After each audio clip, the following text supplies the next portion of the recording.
What is going on, everybody? Welcome back to the channel. I'm Sean Davis. Really exciting video for you guys today as draft season officially comes to an end. The NBA draft is tomorrow. I wanted to break down my big board, my top 30 prospects in this NBA draft class. Had a ton of fun diving into this group of guys. I talked about this a ton on other channels, that this is my favorite draft class I've evaluated throughout 3 years. So yeah, we're gonna have a ton of fun with this video. Before we continue, please do me a big favor and please hit that like button and subscribe to the channel as well. We're on a big goal right now, trying to hit 2,000 subs. So really appreciate if you guys would do that for me. It takes 2 seconds. Really great way to help out me and the channel. And then also follow me on X at Sean_DAVI for more great draft content and NBA content as well. July is going to be a super fun month. We're starting my preseason power ranking series, all that and more. So make sure you guys hit that subscribe button. Also, just turn on post notifications while we're at it.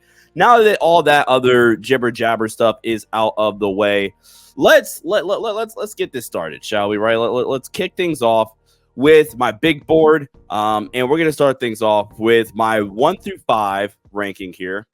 And number 1, I have Alex Sarr. Number 2, I have Ron Holland. Number 3, I have let's zoom in all the way in here. Number 5, I have Maz Buzelis. Number 4, Reed Shepard. Number 3, Stefan Castle. 2, Ron Holland. 1, Alex Sarr. Sorry about that there at the end, but I think this is my 5. Obviously, the only big riser out of this group was Maz Buzelis. Ron Holland too, actually. It's a fairly big riser. So the G League Ignite guys were pretty decent risers for me. Reason being is because I thought that the G League Ignite really didn't do those guys any favors, and you use that as a little bit more context, right? Talking about Ron Holland and Maz Buzelis, you use that with some more context there. Now I think, okay, cool. Like, let's evaluate them for what they can be and put into some context, like the situations they were in.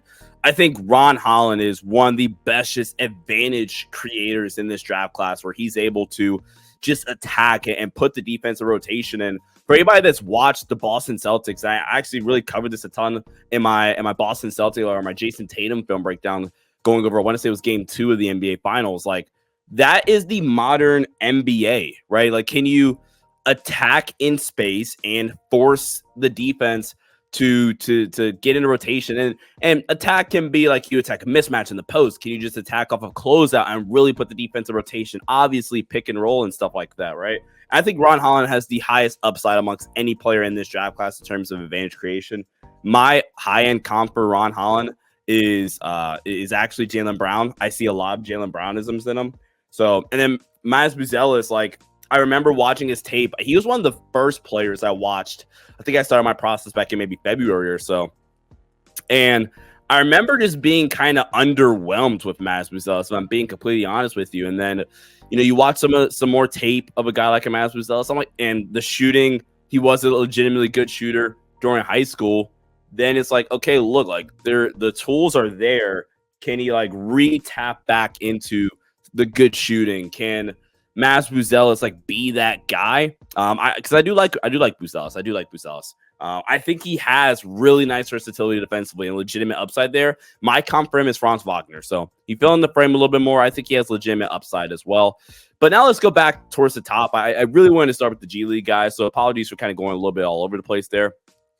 Number 1 for me is Alex Sarr. And I think with a guy like Alex Sarr, he's probably not the most day one ready, but man, he has like potentially wing skills, but like in a 7-footer's body. Like, he's incredibly fascinating to me. 7'1" with a 7'5" wingspan, incredible mobility. Like, again, the stuff that he should be able to do at the NBA level is really encouraging.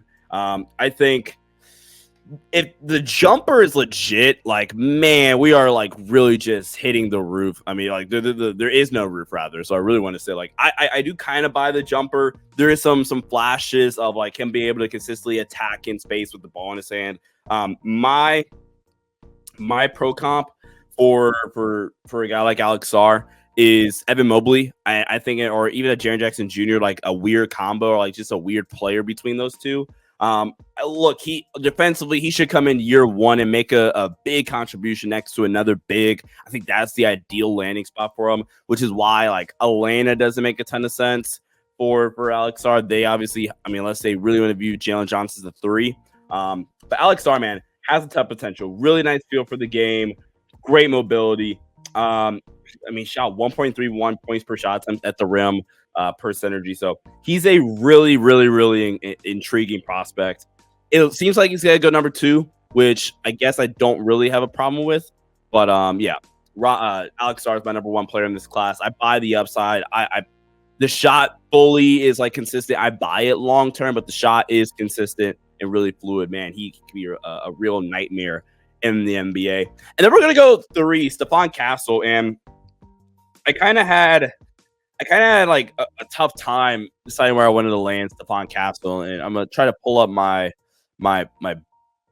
actual scouting reports on some of these guys as well. I just happen to have I had already Alex Sarr scouting report pulled up on my screen, but I think that with a guy like Stefan Castle, he is an absolute winner, right? I have no question whatsoever about that.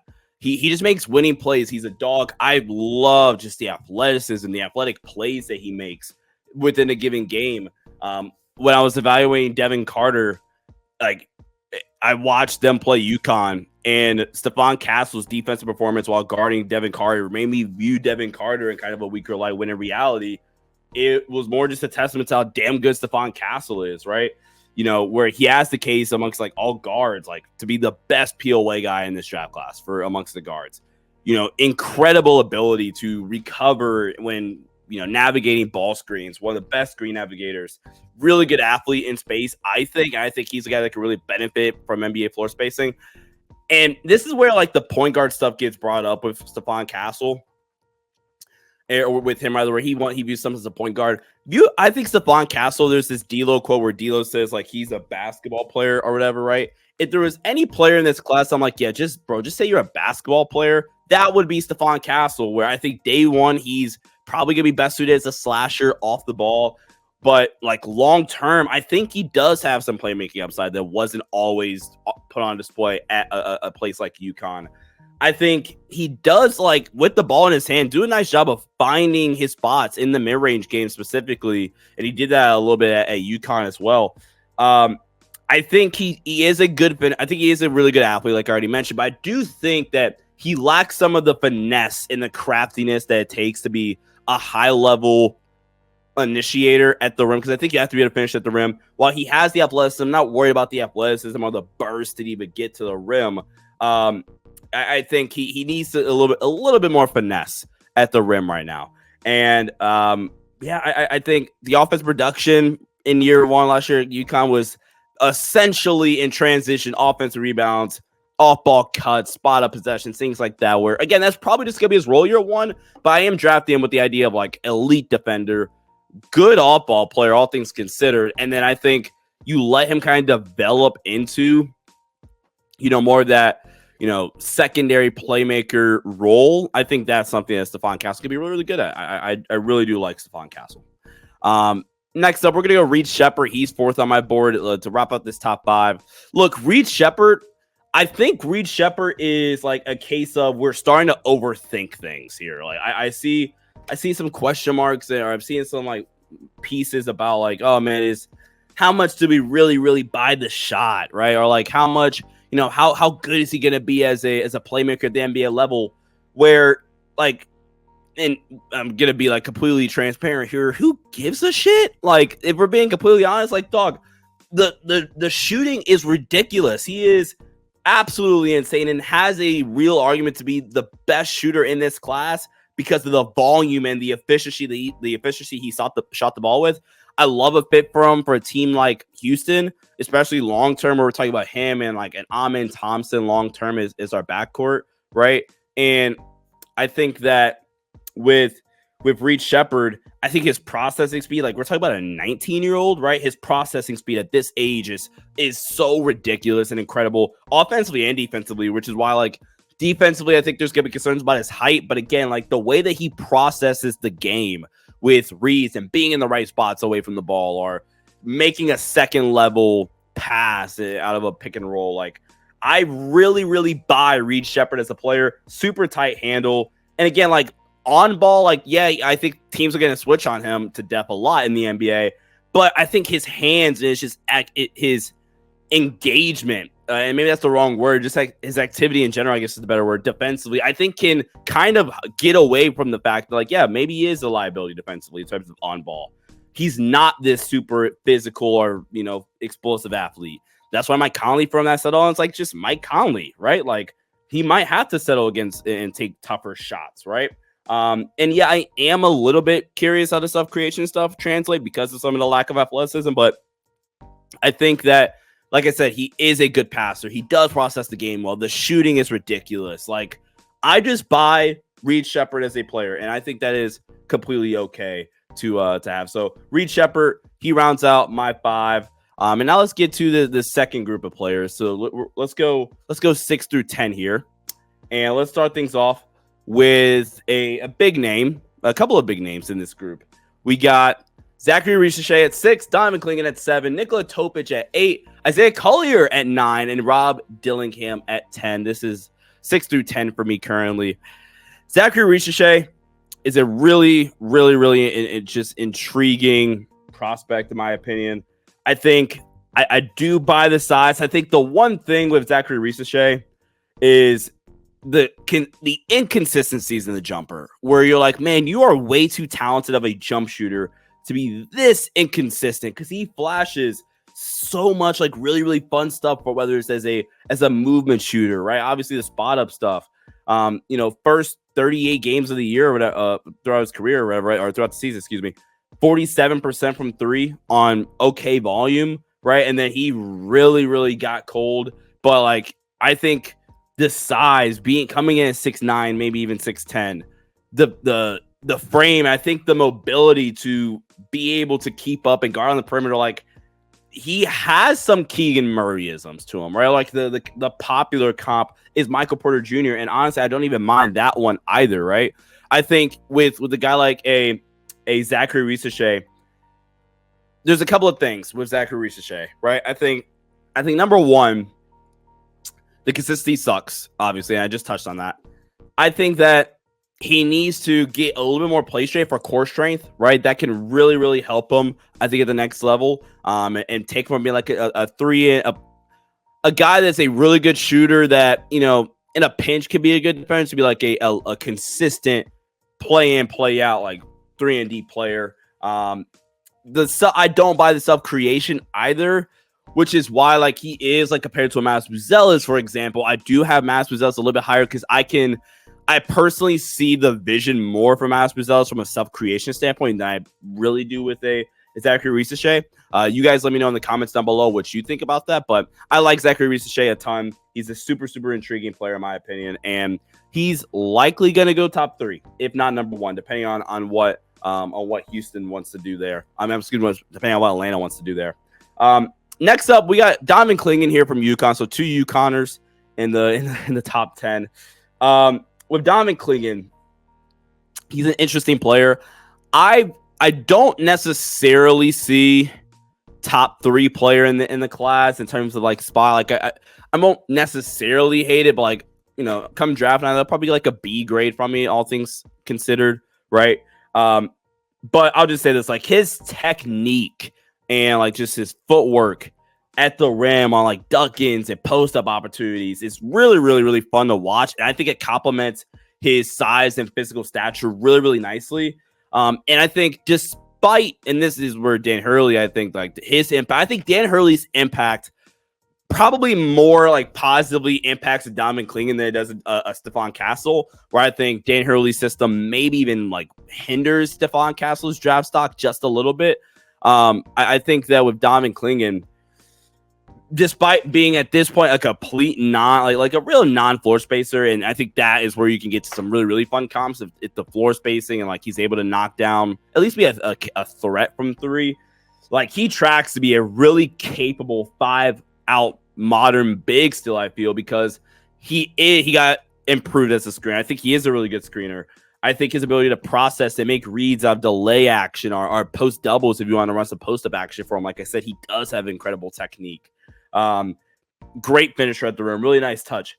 I think while there's moments where you're like, oh, okay, that's kind of fun, I think he needs to like really prove consistently that he can guard in space at the NBA level. I think he's really clunky, not super fluid when guarding in space currently. Kind of a hackable free throw shooter, shot 55.8% from the free throw line during his collegiate career. Like, you could just hack a Kingan there, right? And then, although, like I said, he has good footwork and good technique, it's not like there's a ton of like post moves there. Like, the technique and the footwork really comes pre-catch. So you combine like his elite technique pre-catch and just his size and like legitimate athletic build to finish at the rim above, some smaller players, right? I think that is where I do see maybe some self-creation hinders. Like, okay, cool, you're facing an elite post defender. Like, do we have multiple things we could go to in the tool belt here? So that is my concern with Donte Connect from a post offense standpoint. But he's really, really fun. My comp for him is Rudy Gobert, like a diet Rudy Gobert. So if Rudy Gobert is Mountain Dew, then Donte Connect is Diet Mountain Dew. It's probably a bad comp because I don't drink either drink. But like, he's a slightly worse version of Rudy Gobert, I think. I think the defense, in terms of NBA playability, I see it. Like, he's going to be an elite drop coverage big, I think. Can really, really protect the rim. Can be a good lob threat. Can make some passes out of 5 out and stuff like that, and some other action. So I like Donte Connect. I like Donte Connect a ton. He's going to wind up number 7 on my board. Number 8 is such an interesting player, and that's Nikola Jokic, because Nikola Jokic, at the beginning of the process, probably was somewhere like was probably somewhere in my top 5 at the beginning of the process. And I honestly should put like a red mark. I should just highlight his name in red, because really with Nikola Jokic, it's straight health. If we're being like completely honest, right? It's complete health with Nikola Jokic for me, where again I say that he has great feel. He has great feel for the game. Talk about Reed Shepherd. I think Nikola Jokic is right there, if not higher, right, in terms of just feel as a passer. And one of the things, like, Nikola Jokic is the most physically gifted or most built guard for an 18-year-old, maybe I think going on 19-year-old now. But one of the things that you see with those types of guards is they are really afraid of contact when approaching the rim. And I completely just love how he says, no, F you, I'm going straight through your chest. I'm going to finish through the contact, finish here at the rim. He's a really, really fun player in that regard. I think the jumper is completely broken. I think there is some parts of it I think definitely needs corrected. But there is legitimate upside there. His feel as a pick-and-roll initiator, the finishing ability. I like Nikola Jokic, man. I like Nikola Jokic. If there's one guy in my top 10 that I buy the most falling outside of the lottery, it would be Nikola Jokic. I think even with guys like Ron Holland, I think you just take a gamble on the traits and be in a draft class like this, and you live with the results if Ron Holland doesn't pan out. But Nikola Jokic, and even like a Rob Dillingham, like, I think you just gamble on him being a microwavable bucket for you. Nikola Jokic, I think, could really fall outside of the lottery due to the injury concerns, which are legit.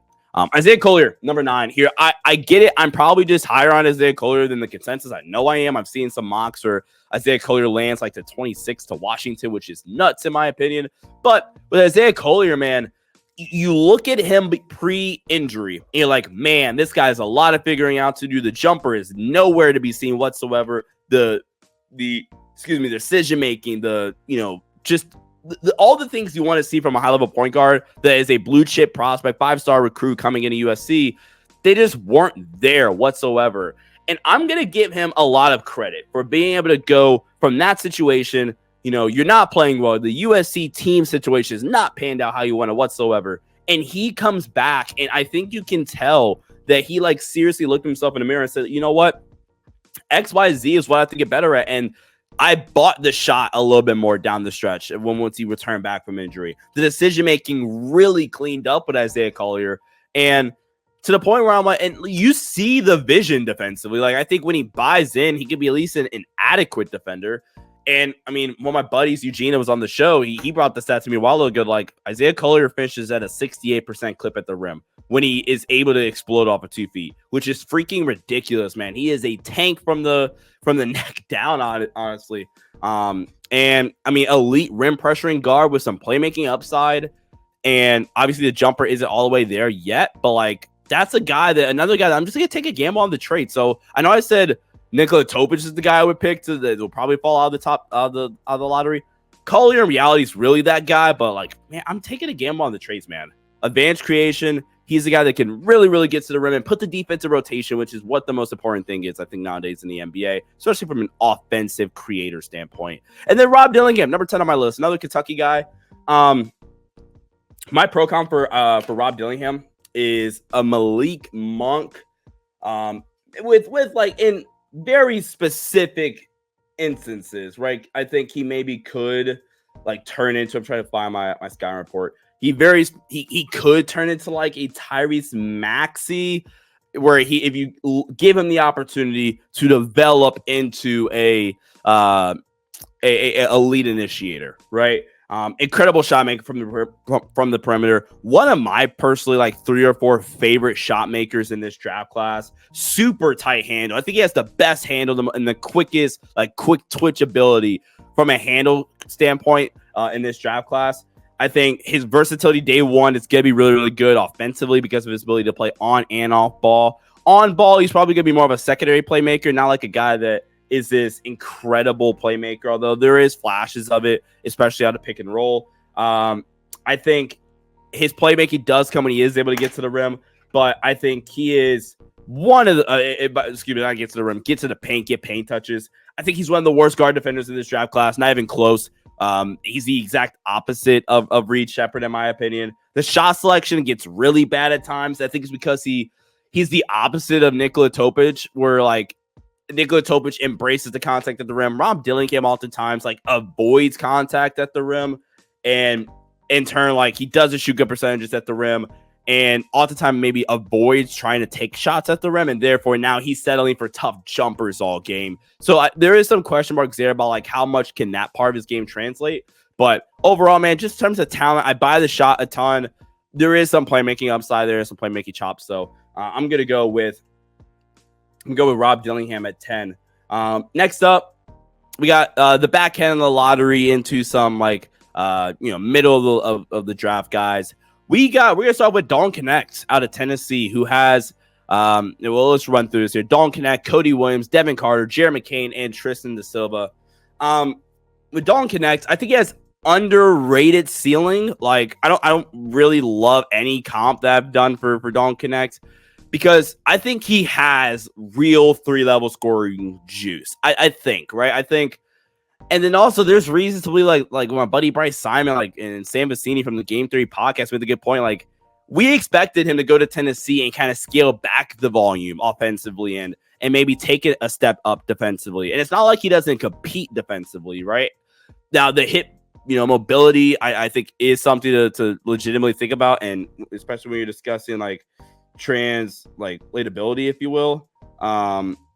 So that's something to worry about, but I think he's a good connected playmaker, so I don't ever really see him being a lead initiator, but he has legit three-level scoring ability. I feel I really do buy that. One of the most pure shooters in this draft class. He's gonna go somewhere, even though I have him 11th. If he went to a spot like Portland at 5, I could totally get behind that, because that's something that Portland needs. He's gonna come in and play right away, be a really good player for them. Like I'm fairly confident that Donte Connect is going to be a good NBA player. And yeah, he's fun. He's an underrated athlete. That's another thing I should mention here. He's an underrated athlete. Like he is a much better athlete than he gets credit for, where he is able to finish at the rim pretty well. Can has some vertical pop, if you will. I think, he shot at a near 60% clip at the rim with some abysmal shot quality at the rim. So, I think a lot of his problems are defensively, right? And I think some stronger wings when guarding him can limit like some of the creation stuff just a bit. But like Donte Connect is going to be a really good player. I would be legitimately surprised if Donte Connect was not a good player. Number 12, we got Cody Williams. I think with Cody Williams, man, he's such a weird guy, because I think Cody Williams, if you watch him before he got hurt, and there are some injury stuff. He had an orbital eye injury, wrist injury, ankle injury before the Pac-12 tournament, which he I think clearly rushed back from. You watch him specifically like before the ankle stuff happened, and I think you see a really good athlete who's probably not, an elite athlete still, not insanely explosive, and like having any massive highlight dunks or thing like that. But I think he does flash his athleticism nicely. Really good feel for the game, I feel, where he does flash like good secondary playmaking upside. I love his ability to impact the game defensively with his length and how he navigates screens, and it can affect shots because of his wingspan and just his length, like I said. He has really good touch, but the jumper's fine. I think the low volume thing is definitely something to put some stock into. I think the hope is you increase the volume, that like the jumper, like the purity of it is it going to change. While I do think he needs to mechanically fix some things, I think he does have a massive dip and needs to widen his base just a little bit with his jumper. But the handle isn't the tightest. I think the handle is incredibly loose, and he is able to create separation just due to his handle, which could hinder his self-creation upside. And I think he needs to just improve like his play strength, his core strength too, with his upper body, which is going to allow him to just guard bigger wings and bigger guards in the NBA, and should help him like really embrace contact better on the defensive end of the floor. And then while also at the same time, I think you'll see some positive offensive results as well. I think that with Cody Williams, man, my pro comp, the cleanest comp I got was like Jaden McDaniels. Similar build. Maybe Jaden's a better athlete, maybe, and they both kind of have some, I feel like, some jumper concerns. Maybe I'm making it up with Jaden, but that sounds about right to my memory. Yeah, I'm going to go Jaden McDaniels. I think there is even more upside there, but I'm going to go Jaden. I feel like that's a safe comp, in my opinion. Next up, Devin Carter, who's just a winner. I'm not even going to really go too much to my scouting report. I've talked a bunch about Devin Carter throughout this draft process, but Devin Carter is a winning dude. Like any team that is trying to win now, Memphis, I look at OKC, the Lakers, if he fell there, Philly, Miami, like all these teams, Sacramento, that needs a win now piece, but also is a really damn good player. That is Devin Carter. Well, on a cheap contract, that's Devin Carter, man. I think while the jumper is a little bit weird, he shot it on such high volume that I don't even really care, right? He shot on good volume, shot at a high percentage. I think we saw him take a lot more of an offensive load towards the end of the season, and I thought he well more than held his own there. And then on top of that, like, he's an amazing defender. Like, I don't know what more to say. He's like Stefan Castle to a certain extent even, right? Where just Castle probably has more upside. So, I mean, look, Devin Carter's fun. He's fun. He's one of my favorite players in this draft class. There's a reason why I keep talking about him for the Lakers if the Lakers were to go guard. And yeah, I think every team in this draft wants a guy like Jared McCain. All right. Sorry, like Devin Carter. I was excited to talk about the next guy, Jared McCain, who I think is kind of getting underrated in this class now, because I think he is one of the best three-point shooters and just shot makers in general in this draft class, where I think Jared McCain can hit the three. He can hit the three off the dribble, on spot ups, in transition, has legitimate off-screen upside, I think. And despite not being an incredibly athletic player, he's a really solid and crafty finisher around the rim, where he shot 62% at the rim this season. And I think that when you look at the playmaking situation, I think there is legitimate upside there from a playmaking aspect, because you look at Duke's roster, and from a roster utilization standpoint, because they had Jeremy Roach, Caleb Foster, Tyrese Proctor, who are all at their best, arguably, with the ball in their hands. Naturally, they go to Jeremy K and say, hey, look, we're going to use you. You can play on ball. You have some upside there. But what you're best at and what we actually need is you to be this elite shooter for them. And that's what we saw for a large chunk of the season. Then some injuries happened, and Jared McCain was able to step right in and be just fine at that, show off some of his versatility and his upside as a playmaker. I think he'll be plug and play in the NBA because there's flexibility on both ends of the floor. I think defensively, he just competes his ass off. Solid job, especially down the stretch. Solid job navigating screens. Communicates really, really well off ball, which helps him get a nice bit of steals. Good rebounder, like good positional rebounder as well. He's probably an average to slightly below average NBA athlete. And then, like, again, just the lack of explosiveness, right? So I am curious about, like, the real self-creation stuff when you put, like, a bigger, more athletic defender on him. But I think he has the upside, man. I think he's fun. And I think he's going a little bit underrated. And then finally, let's wrap this up with Tristan Silva, who is so good. He's just a winning player. And I'm not going to make the same mistake I made with Jaime Jaquez last season. I was not a big Jaime Jaquez guy last season for whatever reason, for being completely honest with you, right? But with Jaime Hackett, I'm sorry, with Tristan da Silva, I think he's a guy that just makes winning plays, can contribute on both ends of the floor at a really, really high level.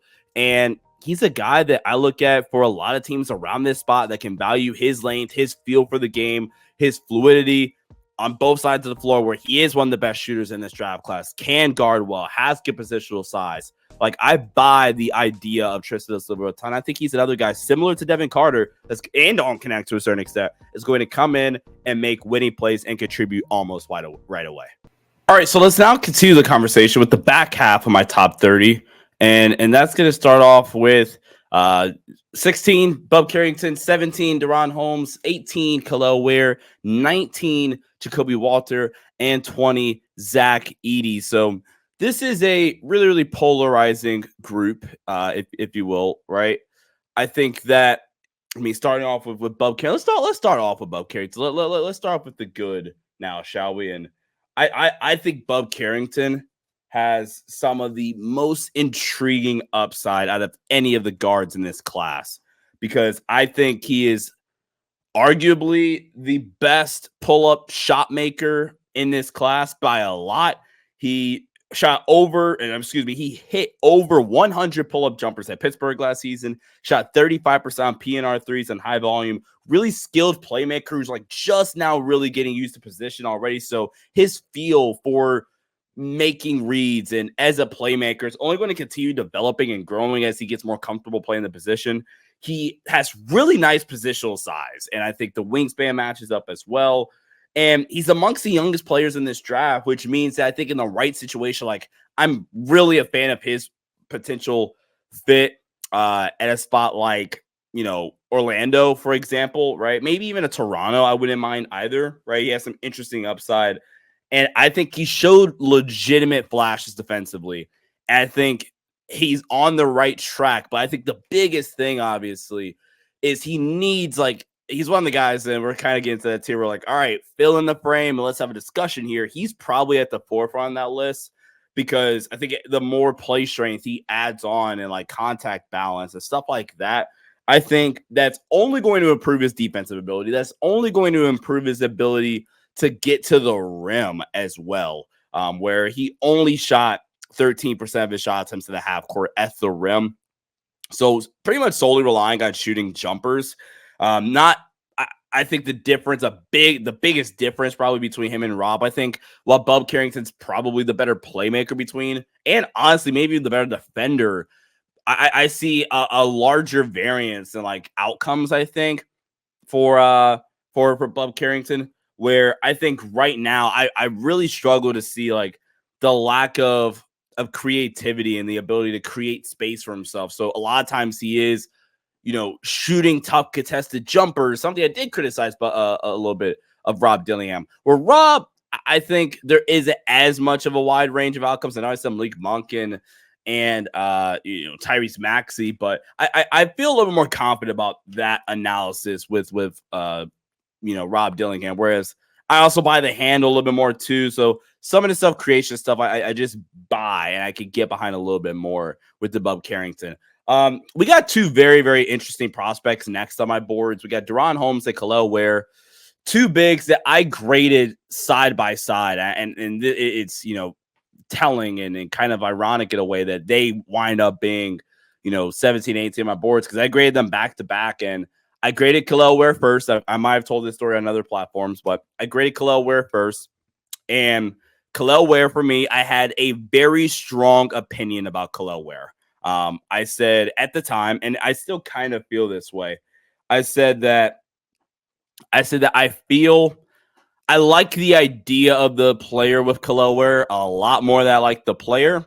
And then I realized a few days ago, I'm like putting this list together, I'm like, man, and he has reportedly answered some of the motor questions, excuse me. And the more I thought about it a couple of days ago, like, damn, I really, really, really like the idea of Kel'el Ware. And maybe I was kind of underselling that a ton, where Kel'el Ware is sticking with him for right now. I think he is a really unique athletic, profile, where a guy his size, like, look, if you wanted to athletically compare him to Derek Lively, sure, I could kind of get that in terms of these rangy bigs that have legitimate tool sets that crush the combine one way or another. I think with Khalil Ware, the biggest difference is the skill set. Like, Derek Lively's a much better, like, short role playmaker, I feel, than Khalil Ware is. With Khalil Ware, I think outside of that, it's just a flat out more skilled big, in my opinion, where he can hit the pick and pop threes. He can hit the spot up threes. He has great touch around the rim, which I'm not saying Lively doesn't.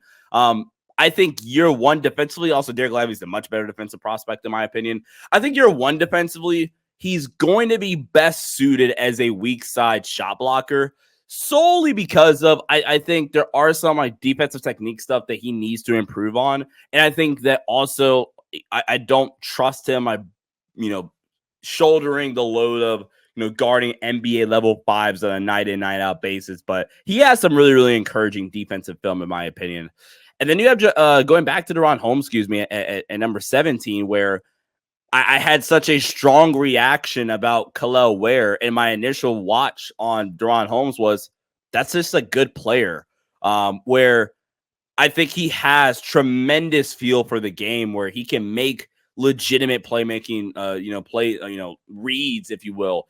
Dayton runs heavy, continuity ball screen offense. And in order to get that, and I've studied that a ton this season for my own high school team that I coach. And one of the things that you have to be able to do is you have to be able to be a legitimate passer from the top, looking for your partner down low on a high-low ducking potentially, and then be able to dribble the ball. Maybe you go with the keep option when DHO action, you're initiating that, right? And DaRon Holmes in the modern NBA, like, I probably have the most confidence, honestly, in DaRon Holmes' ability to fit into a modern NBA offense, probably more than it is not like the primary dude, more than anybody else in this class, because of his feel, because of his ability to stretch the floor.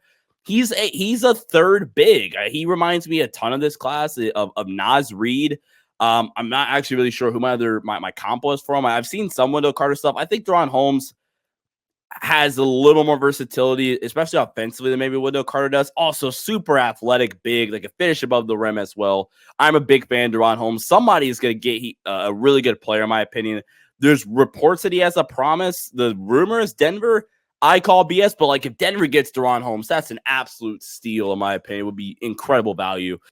And then you have number 19, Jacoby Walter, who I like Jacoby Walter. I don't want to say that I don't like Jacoby Walter, but I'm going to be honest with you guys. Like I've seen mocks that have him in the top 10 and that view him as a top 5 talent on their big boards and stuff like that. A pro comp I saw earlier in the cycle, because I evaluated Jacoby Walter fairly early in terms of my evaluation process. And I'm going to be honest, like I saw like him comp to Chris Middleton. I was like, what the hell are we doing here? Like, that's not even the right archetype, in my opinion, right? I think Jacoby Walter doesn't have the handle and the self-creation ability that a guy like a Chris Middleton does. I don't think he's like as rock solid of a defender as Middleton was in his prime, right? And I'm a believer of the jumper, but and actually let's go more positive now, right? The jumper last season was super inefficient, but like that's where I think context and like evaluating the situation comes into play. He had some of the worst shot quality in all of college basketball last season. The level of attention he got at Baylor is incredibly higher than what is going to be at the NBA level. I feel has legitimate off-screen upside, which I hope a team is able to tap into. And that's why, like, if a team like Portland, like, that's my ceiling for them. Like, I think anybody that drafts him before Portland would be an incredible reach. Even Miami would be fun, I think, for Jacoby Walter, even as an early pick. Philly, like with Nick Nurse and some of the stuff that they do. So I think Jacoby Walter's fun. My comp ultimately for him is KCP. I think that's a little more projection. I think he's not right now ready to play. But look, Jacoby Walter's a fun player. He's a fun player. And he does have some untapped offensive potential as well. He is athletic. I just think it's going to take a little bit longer. I think having him as a locked-in lottery prospect, I think that's a bit crazy. And even really quickly, if I go back to like the first group of players of mine, I only have my top 10 is like for sure lottery dudes. Like the top 10 for me, or top 12, excuse me. Like my top 12 are guys that I view unequivocally, excuse me, lottery guys. Anybody outside the top 12, like Devin Carter, McCain, De Silva can go lottery. And I think it would be fine, but I just don't view them as like for sure a lock. So yeah, I think this is an interesting class, and I think Jacoby Walter does have some upside that maybe like a team in the back end of the lottery does tap into. Next up, Zach Edey, the most polarizing guy in this class for literally no reason. Because I think if you actually, again, evaluate the entire situation here, Zach Edey's a fairly easy player to talk about. Because look, he had one of the most successful and dominant on-court performances of any collegiate athlete of the past like 2 decades or so, right? What he did at Purdue was incredible. His technique, his touch around the rim for a guy of his size, his feel in the post for when to go to certain post move counters and things like that is something like legitimately special about Zach Edey. He can protect the rim at a really, really high level. Now, granted, I think some of the collegiate rules does favor Zach Edey just a bit, but I don't want to like say that in a disparaging way. As a matter of fact, like a lot of my concerns with Zach Edey don't even really fall defensively. Like, yeah, sure. I think how does he guard and pick and rolls at the NBA level where you can't really just hug out at the rim? I think that is a legitimate concern. But that, I think, can pretty easily be negated if you have good screen navigation, right? Like, if your screen navigation is bad and maybe Edey has to show up a touch higher, then yeah, I think that's where you do get Zach Edey maybe a little bit more exposed on perimeter, right? Because I think teams can like find ways to make sure he doesn't get switched into actions. But if he's your drop coverage big and your screen navigation sucks, causing Zach Edey to step up a little bit higher in the ball screen, then yeah, like that's an easy way to get after him, I think. But my real concern is actually offensively with Zach Edey and how does his offensive game and offensive league kind of translate where, okay, yes, incredibly dominant post players. One of the most dominant post players, in my opinion, like I said, the past 2 decades. But this is my legitimate question. And this is just based off where I view him as a player, where I have him ranked here at number 20. And ultimately is my 5th ranked big in this class. If he's getting drafted somewhere, right, like around this range, I question the production, right, from Zach Edey, especially offensively. Because I sit there and say, there's no way an NBA team that's contending currently, in my opinion, that's like not going through this rebuild phase, it just needs talent in the building. There's no way like a team like, and I'm not saying he's drafted here because, I mean, I think he gets drafted around this spot. There's no way a team like, for example, the Pelicans draft Zach Edey, in my opinion, and say, all right, we're going to run a quarter, maybe that's harsh, but like a 5th of our offense, maybe a little bit less, through Zach Edey post touches. In the modern NBA, I just don't see that happening consistently. And then even if that did happen, I think teams, because they don't have the size, would start to send a little bit more doubles. And I just don't consistently trust Zach Edey to make high-level passes out of post doubles. Like, can he? Yeah, but I think there's going to be a high dosage of like, yeah, that's a bad pass, or that's a turnover, or maybe you didn't read the floor that well on that possession. So I don't buy, like, whenever a player has a nuts shooting performance at the combine, I really don't buy that. If that's legit, then I think some of my shooting concerns can like go. I mean, some of my offensive concerns can go at bay a little bit because I think he'll just be on the floor more, which might cause you to say, all right, let's run a little bit more of an offense through Zach Edey. So Zach Edey's fun. I think in the right spot, you can really get a fun player, but he's overly polarizing, I think, for absolutely no reason because he's not really that complicated to me. Next up, we got our next section here, and this is a really fun group. We got Yves Missi from Baylor, Pacom Dadier from overseas, Ryan Dunn from Virginia, Johnny Furphy from Kansas, and Jalen Tyson from Cal. So let's start with Yves Missi, who I think has all the potential in the world to be one of the most skilled bigs in this draft class. I think, and that's one thing that I will say just in general about this class. It's always a bad draft class, Sean, but if you look at the big specifically, like this is probably the best big class since I'd have to go back, but it's definitely a better big class in general than last year's. Like Wemby's elite, obviously, but it's better than last year's class. Like I have 5 bigs 6 bigs, excuse me, in my top 25. And spoiler, I have another big that's going to crack my top 30. Like, so wait, no, six bigs. Yeah, 6 bigs in my top 20, top 25. Another big in the top 30. So with Yves Missi, like he can be a really, really skilled player. I think with Yves Missi, I don't love the feel, but he's kind of the opposite of a Kel'el where Kel'el Ware, I buy all the skills, you buy the toolsiness. And I'm not saying, Yves Missi does have the tools, but I think he does need to kind of sharpen up the defensive technique just a little bit. And I think like his biggest swing skill set is going to be his ability to be a passer out of the short roll, because I think he has some fun stuff to him, man. He has the ridiculous motor. He's active as hell on the offensive glass, runs the rim like hell, great athlete, good lob threat, has legitimate upside. While I think he's a little bit raw still defensively, like has legitimate versatility and upside as a drop coverage big defensively. Like, he can be fun as hell, but I think to get there, it's going to take a year, maybe even 2, because I think bigs are a little bit weird in terms of their development. It's not equal for everybody, right? But Yves Missi, somebody's going to get just a dog, man, at around this range. I don't see lottery hype. I think they're just better players available around the lottery. And like I clearly have here, I have bigs ahead of him.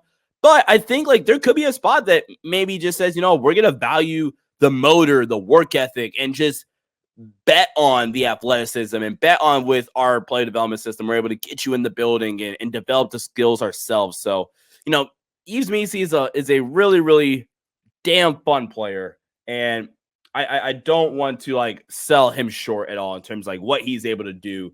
Super, super intriguing guy. One of my favorite bigs, honestly, in this draft class, because I actually do think he's kind of underrated.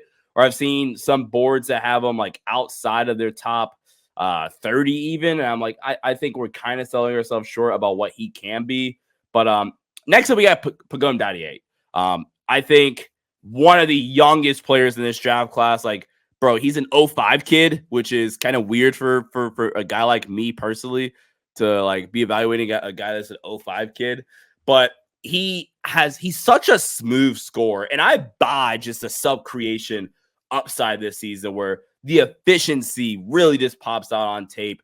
The shot making from distance, the sub creation, the ability to finish at the rim, despite being a vertical athleticism and having true view like vertical pop necessarily. Not super great length. Like he has a neutral wingspan, like dare I say like a negative wingspan, right? Like I said, just lacks true negative pop vertical pop, if you will, right? I don't think he's a great playmaker, but he is a stash. He's a G League stash, and take a bet on the upside and the insane pull-up shooting and his ability to finish at the rim. And again, the fact that he's 18 years old, a young 18, like he'll go through summer league and still not be 19. Still not be 19 years old yet. Like that is insane in my opinion, right? So you take a gamble on that, right? Because that is a really, really, really good player, man. That's a really, really good player. Somebody I want to keep around long term. And then you have the like complete opposite of that in Ryan Dunn, where I mean it's hammered in our heads, like we beat our heads in with this, discussion with Ryan Dunn at this point. But yes, like the offensive game is incredibly lacking right now with Ryan Dunn. But holy shit, is he a generational? And I feel like we use that word a ton now, but he is a legitimately generational defensive prospect. He is the best pound for pound defender I have evaluated in 3 years of evaluating draft prospects. And this is the most I've dug deep into the draft in 3 years as well. But like he combines elite physical traits, 6'8" with a 7'2", maybe even a 7'3" wingspan, with great hip fluidity and hip flexibility. He moves his feet really, really well. But then he has to build, and then he just has incredible unteachable instincts. Like there's multiple possessions. So Virginia runs a very hedge-based scheme defensively for their ball screen coverages. And there's multiple times this season where Ryan Dunn will, be the hedge guy, and he's the guy that's guarding the big or the screener. He's hedging on the perimeter. Typically, you teach 2 steps in every cover. And there's several times where he does that, and he stops the ball by hedging, and then he recovers back to his man who's all the way at the rim and impacts the shot in a negative way for the offensive player. And you're like, holy hell, man, who's doing stuff like that at this stage? And Ryan Dunn showed more offensive, pop, if you will, at the during his high school career, and maybe you're able to get something close to that. My comp for Ryan Dunn, I landed like Matisse Thybulle if the offense never really comes around. But like if the offense comes around, which ultimately is going to keep him on the floor, I see Herb Jones here. I see Herb Jones all the way because similar guys in terms of their build, just their freak athleticism and the way they impact the game defensively, like Ryan Dunn has a chance to be actually special. He has a special trait. You take the bet, especially in this spot in the draft. You take the gamble on the specialness that he has. I think there's a couple of spots that could even hide his deficiencies as an offensive player. And then next, I have Johnny Furphy here. And Johnny Furphy is a guy that I really, really like. From what I've heard, this is right around Johnny Furphy's range. So I feel spot on here with this one. Johnny Furphy is a guy, and let me grab my scouting report of Johnny Furphy as well. I think Johnny Furphy has some Cam Johnson in him, I think, right? He has really, really good positional size, the versatility coming in 6'8". It is like my 1 sentence summary. This is a high upside swing play who has the size and versatility to be a high quality NBA player because he's so unique. I just love the craftiness around the rim. Kansas asked him to be a 3-and-D player last season. I thought he excelled in that role, especially when Big 12 play started, where, like I said, has the size. He's not this incredible vertical athlete, but finished over 70% at the rim this season because he does have some legit athleticism and craftiness to finish at the rim over much bigger and stronger athletes. Good shooter right now, especially in spot up situations. I would love to see some more of the movement stuff really develop and come along. He shot 42.9% on spot up threes this season, so I'm not really troubled about that. And what's even more fun about Johnny Furphy, and I do think there is even more offensive upside than maybe I'm giving him credit for. Another thing, he's just such a smart and fluid cutter. Like there's sometimes like cutting without a purpose. I feel like every time Johnny Furphy cuts, he does it with a purpose. But defensively, the frame, I think he needs to fill in his frame a lot more, especially if you want to reach his upside from an on-ball defensive ability, be able to guard wings and guard the point of attack. I think like long-term, he can maybe guard 1 through 3, especially if he fills in the frame because he has the foot speed, the versatility, the length, and I think things of that nature to be able to guard those positions. But despite like him needing to fill in the frame a little bit more, he's so smart and just fluid defensively where there is legitimate like flashes of his ability to guard the ball at a high level. He moves so fluidly and well just off the ball defensively as well. And like I said, I've talked about the frame and things like that. His defensive technique is something as well. He's super freaking young, guys. So I talk about technique a lot for these dudes. Like that's something that you can teach. And it's oftentimes, as you've heard on this show so far, is with younger players. Like sometimes he'll just open up a little too wide, especially when closing out, and that can cause him to get beat on drives. And maybe it's because he's giving himself maybe too much of a step because he doesn't trust his athletic makeup. I don't know what it is. I'm speculating now, but I think some of the technique stuff when guarding on the ball gets him beat off the balance and puts him in situations where he is prone to foul a little bit too. But like you clean some of the technique up, you clean some of really just like you let him fully develop. Like he's also just new to basketball. I want to say he just started playing basketball when he was 16. He's 19. So like Johnny Furphy, man, like I detailed in my scouting report, guys, just a high upside swing play that has legitimate upside and versatility and maybe more offensive upside that I'm giving him credit for, considering we didn't really see him do much from an all-ball creator standpoint. And then Jalen Tyson's an interesting player, and I feel like I like him. I feel like I'm right around where I feel like I should be on him.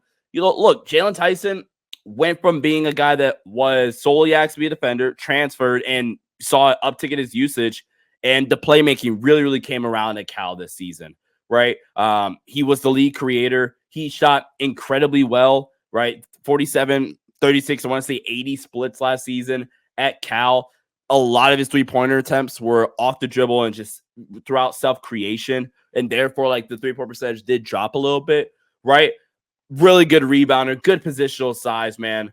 I like Jalen Tyson. I like Jalen Tyson a lot. I think and this is something that I've listed out on my scouting report a little bit. Like, one, I hate the shot selection personally. His offensive game you know, it does dissolve into just taking a bunch of tough ass pull up jumpers. If we're being completely honest, and I don't completely buy the athleticism personally. I think he's a fine athlete, but like sometimes he does just result to like taking really tough jumpers. Now, like, you downscale the role a little bit, and maybe you do get more defensive buy-in, where I think he has all the physical makeup to. I think there's moments where you're like, oh hell yeah, like this is fun. He's in the right places with rotations off the ball at times, and there is possession. Like, okay, yeah, like there's a good defender in here somewhere. Good player transition. I like his upside a ton as a connected playmaker. I think he's a nice fit in the modern NBA. So we're gonna go with Jalen Tyson here for me at number 25.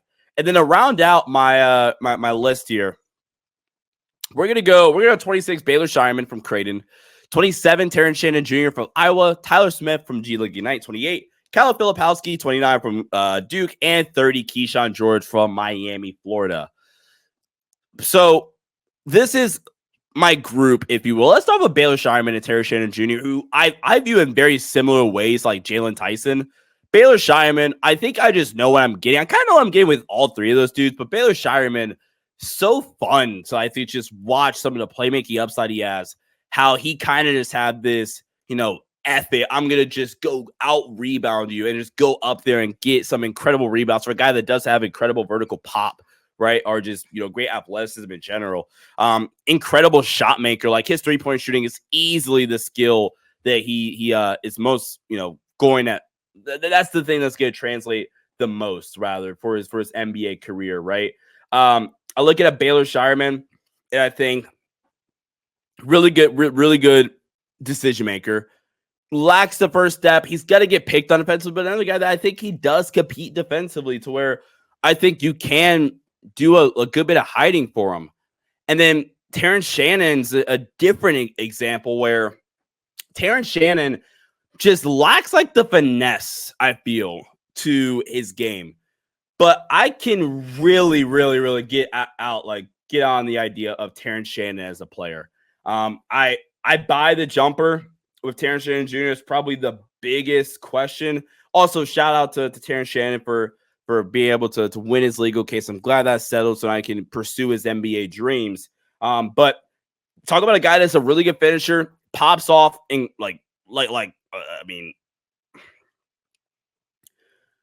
pops off really nicely on film. Like, I had a blast watching his tape and his athletic juice that he possesses. Has some self-creation ability.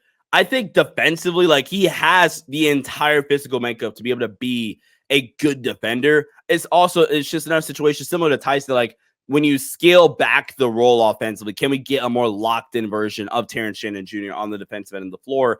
And I also just need a little bit more finesse. I'm not going to lie. I think Terrence Shannon Jr. has the most upside, like, out of that trio between, like, if you look at him, a Baylor Shireman, and Jalen Tyson, I think he probably has the most upside out of the group, but I think his range of outcomes is also a bit higher. So that's why I have him there at 27. Tyler Smith is a really fun player. Like, the defense is a complete project right now, but the way he was used offensively, the way he produced offensively at the G League Ignite is very Bobby Portis-esque, right? Which I think that's just how he's going to be used at the next level. I don't really see a wing. Like, I've seen some like weird comps comparing him to Kyle Kuzma.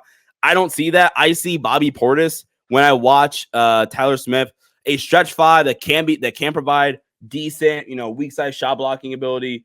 I think that the handle can be a little bit better. And that's really, or just like the self creation in general, right? But he's a vertical lob threat. He can be a legitimate pick and pop floor spacing big, right? He has like the post up ability too, where like he can attack a mismatch in the post and create advantages in that way as well. But the defense, the passing, and just some of the self-creation stuff, I think leaves something to be desired. He's still on the young side as well. Still has some nice upside as well, right? But defensively, he's a ways away for sure defensively. And that's where I think you're not getting, insane value, defensively from Tyler Smith. And I can see a world where Tyler Smith does fall a little bit into like early day 2 of the draft. Kyle Filipowski, I am admittedly a little bit lower on Kyle Filipowski. I don't buy the defense a ton. I think he does lack the strength just a little bit, I think, to guard down low and handle actual bigs. And then I also think I think he's not consistently mobile enough to move out on the perimeter and guard in space, where I think teams are going to switch on him in space at the NBA level, especially with quicker guards. I completely buy the shot, though. I like a lot of the offensive game. I think the finishing could be better, but with the positives of Kyle Filipowski, like, I buy the playmaking ability. It'd be kind of like a guy you can run delay action through and be a decision maker, knock down pick and pop threes and spot up threes and things of that nature. My comparison for Kyle Filipowski is Kelly Olynyk, which turned out to be a really good player, a long-term NBA stay. That's kind of how I view Kyle Filipowski as well. Kind of has that dickhead mentality as well, for being completely honest with you. And then last up, Keyshawn George. And this is where I'm going to, like, really, I feel like, go away from public draft belief, because I feel like with some of these other guys, like, I mean, maybe I'm higher on Terrence Shannon Jr. Who knows, right? Maybe I have a Yves Missi a little bit higher, but I feel like I'm a little bit, on target with those guys. I feel like I'm completely disagreeing with a good chunk of draft Twitter with Keyshawn George, where, and let's start with the good, right? I think he is an incredible shooter. Shot 42.7% on catch and shoot looks in Miami. He shot 35% on pull-up looks in Miami. And I think that is legit. He is a really good shooter in this class. I think he's a really solid connected playmaker where there is legitimate upside there, and he has the ability to make secondary reads, to set up teammates. And this is large in part due to, like, his background as, like, growing up as a point guard and then shifting the wing because of a late growth spurt. He competes defensively, and I would argue that's actually where his athleticism pops the most on tape, because he's able to use his wingspan, or, well, not his wingspan, but just his size in general to impact shots at the rim or scramble and contest on weak side closeouts and things of that nature. But that's about it for me with my hype on Keyshawn George. I think, again, similarly with a lot of these guys, but maybe even more impactful with the Keyshawn George, he needs to completely fill in his frame, to guard on the perimeter against bigger wings and guards, because maybe that's the avenue you go with Keyshawn George. Because I just don't buy personally, just like the foot speed with Keyshawn George, where I don't like the movement stuff personally with how he moves his feet, and just his strength in general. Excuse me, that's on top of his strength with Keyshawn George. I think his hands are nice. He has nice hands and can put them in the passing lanes and things of that nature. But the lack of strength, the lack of having this great quick twitch and being able to keep up with the, some of the quicker and more advanced ball handlers, like, that's why I am a little bit lower on his defensive upside. And then even offensively, right? Like, for those same reasons, I mean, as you'll see with, like, the stuff I've said about all these guys, right? A lot of this stuff affects both ends of the floor. And because, like, the lack of first step and the lack of strength, he's shooting a bunch of tough jumpers and not getting to the rim a ton, or as much as you would like to see him do. So I think I would take him in the first round, because I do think, like, there is upside there. I think he's also another G League stash, probably similarly to how I feel about a guy like a Tyler Smith, right? Like, there's upside. I think I like Tyler Smith a little bit more too, than maybe some of the draft, narrative does. But with Keyshawn George, draft stash, there is upside there, but I am just lower on Keyshawn George, and that's all right in my opinion. But guys, let me know what you guys think in the comment section down below. Appreciate you guys so much for tuning in with me. After round 2 of the NBA draft, I'll post my actual draft grades. I'll have a Western Conference video and an Eastern Conference video. Then in July, free agency starts. You'll get some free agency reactions out of me. You'll get my coaching reactions and who I thought was the best coaching hires, etc. And then obviously we have my preseason power ranking series. So thank you guys so much for tuning in to this video. Hope you guys enjoyed it. Leave a like and subscribe here to the channel. And so thanks, everybody. See ya. Stay safe and peace out.